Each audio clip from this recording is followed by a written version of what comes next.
বাংলাদেশের সর্বপ্রথম পূর্ণাঙ্গ ডিজিটাল বই ইজি কেমিস্ট্রির পক্ষ থেকে তোমাদের সকলকে স্বাগতম জানাচ্ছি। আশা করছি তোমরা সবাই ভালো আছো এবং সুস্থ আছো। তো আমাদের এই বইয়ের মধ্যে মূলত রসায়নকে ভালোভাবে উপস্থাপন করার জন্য, ভালোভাবে বোঝার জন্য একটা স্টুডেন্টের যা যা দরকার সকল কিছুই কিন্তু দেওয়া হচ্ছে।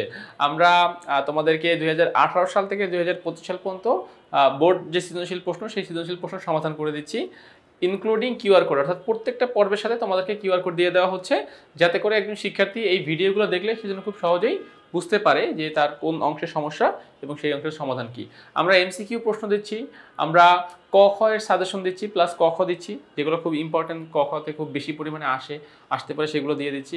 আমরা road two mission suggestion, road two mission cyclone suggestion, board analysis প্রশ্ন। তো ওভারঅল কথা হচ্ছে একজন দুর্বল শিক্ষার্থীকে যেন কেমিস্ট্রিতে যেন খুব সবল হয়ে উঠতে পারে, এবং একজন সবল স্টুডেন্ট বা একজন মিডিয়াম লেভেলের স্টুডেন্ট সেই জন্য কেমিস্ট্রিতে আরও বেশি ভালো করতে পারে, তার টার্গেট যেন হয় কেমিস্ট্রিতে 100-তে 100। তো এই চেষ্টা বা এই কথা চিন্তা করেই মূলত আমরা আমাদের বইটা সাজিয়েছি। তো আমি আশা করবো তোমরা আমাদের এই বইটা সংগ্রহ করবা এবং সংগ্রহ করে নিজেরা ভালো মতো কেমিস্ট্রি পড়বা। সমস্যা হলে কিউআর কোড স্ক্যান করে আমাদের ভিডিওগুলো দেখবা। তোমাদের এই বইয়ের মাধ্যমে যে উন্নয়নটা সম্ভব সেটাই মূলত আমাদের কাম্য, আমরা সেইভাবেই চেষ্টা করেছি। ওকে, তো এবারে আমরা কথা বলবো আমাদের মাদ্রাসা বোর্ডের একটা প্রশ্ন নিয়ে। দেখো, মাদ্রাসা বোর্ড কিন্তু আসলে অনেক বই বলো বা অনেকে এটাকে দেয় না। তো আমরা আমাদের এই টেস্ট পেপারের মধ্যে মাদ্রাসা বোর্ড নিয়েও কথা বলেছি। অনেকের কাছে মাদ্রাসা বোর্ডটা একটু অবহেলিত অবস্থায় থাকে, তাদেরকে আসলে অনেকে খোঁজ নেয় না। তো সেজন্য আমরা চাচ্ছিলাম না যে আসলে মাদ্রাসা আর স্কুল বলতে কোনো কথা নাই। খেয়াল করো, মাদ্রাসা আর স্কুল বলতে কোনো কথা নেই, শিক্ষা হবে সবার জন্য। আমাদের টার্গেটই হচ্ছে এইটা যে মাদ্রাসা আর স্কুল বলতে কোনো কথা নেই, শিক্ষাটা হবে সবার জন্য। সবাই আমাদের এই প্ল্যাটফর্ম থেকে এই ইজি কেমিস্ট্রি বলো বা যেটাই বলো না কেন, এখান থেকে সবাই ভালো মতো শিখবে। তো দেখি মাদ্রাসা বোর্ডে কি কি প্রশ্ন দেয় বা কেমন প্রশ্ন দেয়। দেখো, আমরা চ্যাপ্টার 4 থেকে মাদ্রাসা বোর্ডের একটা প্রশ্ন পেয়েছি। 3টা মৌল এক্স, ওয়াই এবং জেড, পারমাণবিক সংখ্যা হচ্ছে 11, 15 এবং 20। ঠিক আছে, তো এবার এখান থেকে আমাদেরকে প্রশ্ন অ্যান্সার করতে হবে। আচ্ছা, কি কি প্রশ্ন আমরা এখান থেকে করব দেখো। অ্যান্সারটা কীভাবে করবো? আধুনিক পর্যায় সূত্রটি লিখো। কি বলছে?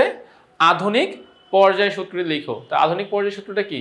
যদি মৌলসমূহকে তাদের পারমাণবিক আধুনিকের কথা বলছে, তাই না? সো যদি মৌলসমূহকে তাদের পারমাণবিক সংখ্যার ভিত্তিতে সাজানো হয়, তাহলে এই পর্যায়ক্রমিকভাবে এদের ভৌত ও রাসায়নিক ধর্ম কি হয়?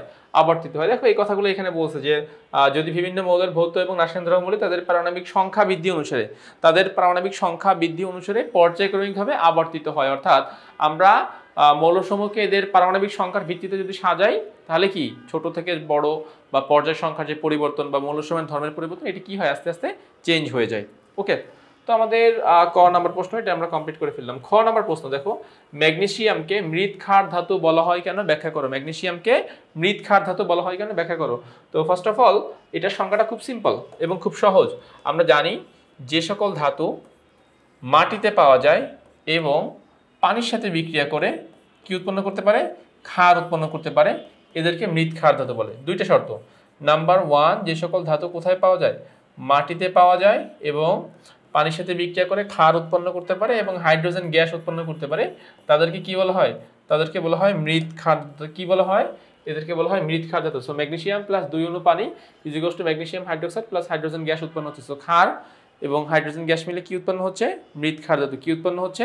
মৃৎ ক্ষার ধাতু। ওকে, তো ম্যাগনেসিয়াম সেই শর্তগুলো ফিল আপ করতেছে। দেখো, সেই ম্যাগনেসিয়ামকে মাটিতে বিভিন্ন যৌগরূপে ম্যাগনেসিয়াম কার্বনেট হিসেবে পাওয়া যেতে পারে বা আরও এরকম বিভিন্ন যৌগরূপে পাওয়া যেতে পারে, এবং এ পানির সাথে বিক্রিয়া করে কি উৎপন্ন করতে পারতেছে? ম্যাগনেসিয়াম হাইড্রোক্সাইড এবং হাইড্রোজেন গ্যাস উৎপন্ন করতে পারতেছে। তাই আমরা এখানে কি বলতে পারবো? এটাকে ক্ষার বলতে পারবো। গেল আমাদের খ নম্বর প্রশ্ন।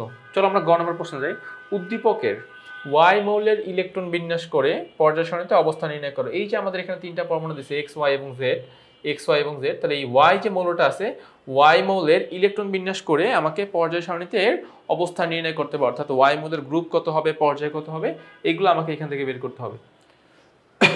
ওকে, দেখো, তাহলে আমাদের ওয়াই মৌলটি হচ্ছে গ্রুপ, ওয়াই মৌলের পারমাণবিক সংখ্যা হচ্ছে 15।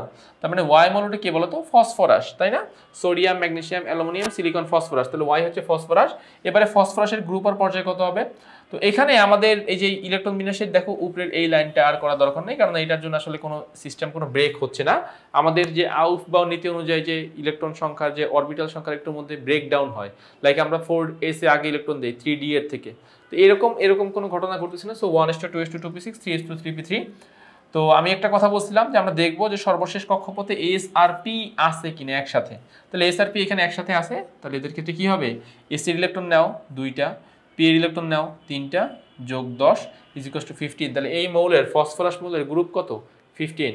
আর পর্যায় কত, সর্বশেষ যে কোয়ান্টাম সংখ্যা যেটা সব থেকে বড় সেটা হচ্ছে 3। তাহলে গ্রুপ হচ্ছে 15, পর্যায় কত 3, গ্রুপ 15, পর্যায় 3। তো আমরা চাইলে এখান থেকে এই ডিসিশন দিয়ে ফসফরাস মৌলের গ্রুপ ও পর্যায়ে আমরা খুব সহজেই বের করে ফেলতে পারবো। গেল এটা গ নাম্বার। ঘ নাম্বার প্রশ্ন, উদ্দীপকের এক্স ওয়াই জেড মৌলের আয়নীকরণ শক্তির ক্রম বিশ্লেষণ করে, এক্স ওয়াই এবং জেড। তাহলে এক্স কে বলতো, এক্স হচ্ছে সোডিয়াম, যেহেতু পারমাণবিক সংখ্যা 11 বলছে তার মানে এক্স হচ্ছে সোডিয়াম, ওয়াই কে ওয়াই 15, কে ওয়াই ফসফরাস, আর জেড কে জেড হচ্ছে 20, জেড হচ্ছে ক্যালসিয়াম। তাহলে সোডিয়াম, ফসফরাস, ক্যালসিয়াম এই সকল মৌলের পারমাণবিক সংখ্যা আমাকে দিয়ে দিছে, এখান থেকে আমাকে এদের আয়নীকরণ শক্তির মান বা আয়নীকরণ শক্তি বের করতে বলতেছে।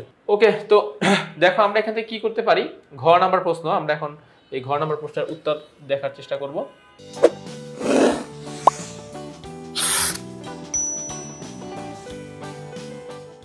তো সবার আগে আমি তোমাদেরকে একটা কথা বলেছিলাম যে তোমাদের চতুর্থ অধ্যায়ের যত ডিসিশন, সকল ডিসিশন তোমরা এইভাবে নিবা যে আকর্ষণ বল কার বেশি বা আকর্ষণ বল কার কম। তো এখান থেকে আমরা ফার্স্টে ডায়াগ্রাম আঁকবো। ডায়াগ্রামে কিন্তু এই যে ভিতরে কক্ষপথের ইলেকট্রনগুলো আমি দিলাম না, বাট তোমরা এক্সামে সেগুলো অবশ্যই দিবা। আমি শুধুমাত্র কাজ করি আমরা সবসময় সর্বশেষ কক্ষপথ নিয়ে, সেই জন্য আমি শুধু সর্বশেষ কক্ষপথটাই দিলাম। আচ্ছা, তো সোডিয়ামের সর্বশেষ কক্ষপথে ইলেকট্রন কয়টা, সোডিয়ামের সর্বশেষ কক্ষপথে ইলেকট্রন হচ্ছে একটা। ফসফরাসের কয়টা, ফসফরাসের 5টা, আর ক্যালসিয়ামের 2টা। তো আমরা এদের ডায়াগ্রামের সাহায্যে এদের ইলেকট্রন বিন্যাসটা কমপ্লিট করব। ফার্স্টে কমপ্লিট করে আমরা দুইটা জিনিসে আমরা ফোকাস করব, দুইটা জিনিস। নাম্বার 1, এই মৌলের পর্যায় কত এবং এই মৌলের সর্বশেষ কক্ষপথে কয়টা ইলেকট্রন আছে। তাহলে সোডিয়ামের পর্যায় 3 আর সর্বশেষ কক্ষপথ ইলেকট্রন এটা হচ্ছে আমার কি, এই যে 1 লিখলাম, 1 কি বলতো, সর্বশেষ কক্ষপথে ইলেকট্রন, আমি সংক্ষেপে লিখলাম সর্বশেষ কক্ষপথে ইলেকট্রন হচ্ছে গিয়া যে 1। আবার ফসফরাসের সর্বশেষ কক্ষপথ ইলেকট্রন হচ্ছে 5টা, আর ক্যালসিয়ামের সর্বশেষ কক্ষপথ ইলেকট্রন 2টা। দেন আসলে পর্যায়, সোডিয়াম এবং ফসফরাসের পর্যায় সেম, বাট ক্যালসিয়ামের পর্যায় আরো বেশি, ক্যালসিয়ামের পর্যায় হচ্ছে 4। তো আমরা এখন দেখবো যে আকর্ষণ বল, আমরা এখন দেখবো যে আকর্ষণ বল কার বেশি কার কম। তো এখানে যে সূত্রটা আমি বারবার বলি তোমাদেরকে, যে দুইটা জিনিস আমরা মাথায় রাখি। এক, সর্বশেষ কক্ষপথটা নিউক্লিয়াস থেকে কতটা কাছে, নাম্বার 1। আর সর্বশেষ কক্ষপথে ইলেকট্রন আছে কয়টা, সর্বশেষ কক্ষপথটা নিউক্লিয়াস থেকে কতটা কাছে এবং সর্বশেষ কক্ষপথে কয়টা ইলেকট্রন আছে। তো দেখো সর্বশেষ কক্ষপথ নিউক্লিয়াস থেকে কাছে কার কার বলতো, সোডিয়াম আর ফসফরাসের নিউক্লিয়াস থেকে বেশ কাছে। ক্যালসিয়ামের কিন্তু 4টা পর্যায় যেহেতু, তার মানে তার সর্বশেষ কক্ষপথটা নিউক্লিয়াস থেকে এদের তুলনায় একটু বেশি দূরে অবস্থান করতেছে।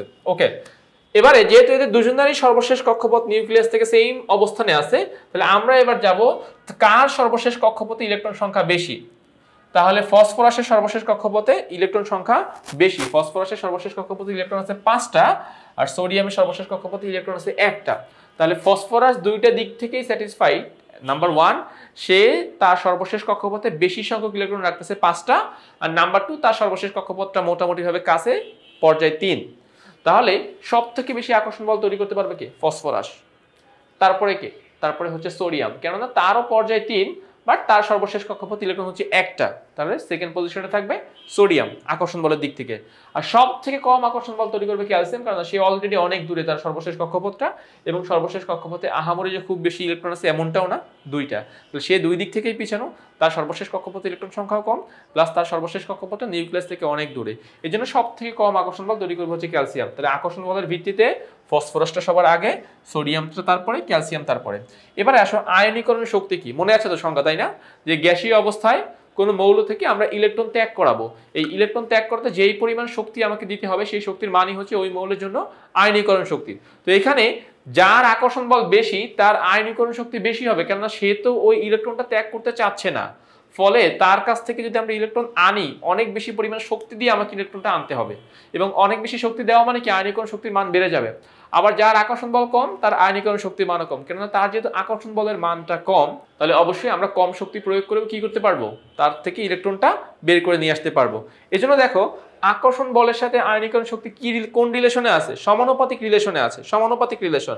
তাহলে বলা যায় যার আকর্ষণ বল বেশি, যার আকর্ষণ বল বেশি তার আয়নীকরণ শক্তির মান বেশি, যার আকর্ষণ বল কম তার আয়নীকরণ শক্তির মান কম।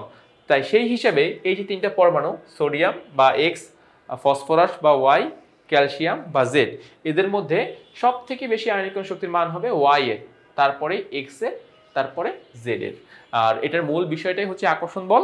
আকর্ষণ বল বেশি মানে আয়নীকরণ শক্তির মান বেড়ে যাবে, কারণ বেশি শক্তি প্রয়োগ করে নিউক্লিয়াস থেকে তার ইলেকট্রনটা বের করতে হবে। তো তোমরা আমি এখানে যে ডায়াগ্রাম এবং যে সামারির কথা বললাম, এভাবে যদি তোমরা এক্সামে লিখতে পারো ডায়াগ্রাম এঁকে, আমি আশা করছি তোমাদের অ্যান্সারটা আরো বেশি সুন্দর হবে, আরো আরো আরো আরো আরো মিনিংফুল এবং আরো বেশি সুন্দর হয়ে যাবে।